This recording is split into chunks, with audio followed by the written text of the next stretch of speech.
विमानतळाला आता दिबा पाटील यांचं नाव देणार अशी माहिती समोर येते आहे। भाजप आमदार प्रशांत ठाकूर यांनी ही माहिती दिली आहे। नवी मुंबई विमानतळाच्या नावासंदर्भात पंतप्रधान मोदींशी चर्चा झाली असंही त्यांचं म्हणणं समोर येत आहे। आणि या संदर्भात अधिकची माहिती जाणून घेऊयात। आमचे प्रतिनिधी संदीप सध्या आपल्या सोबत आहेत।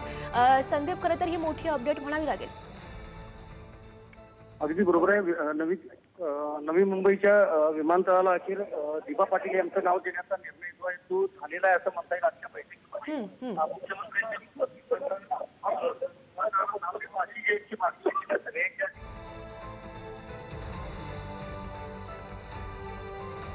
तर काही तांत्रिक कारणास्तव संदीप यांचा आवाज आपल्यापर्यंत पोहोचत नाही। मात्र महत्त्वाची अपडेट, नवी मुंबई विमानतळाला आता दिबा पाटील यांचं नाव दिलं जाणार आहे। भाजप आमदार प्रशांत ठाकूर यांची ही माहिती सध्या समोर येते आहे। नवी मुंबई विमानतळाच्या नावासंदर्भात पंतप्रधान मोदींशी चर्चाही झाल्याचं सध्या बघायला मिळत आहे।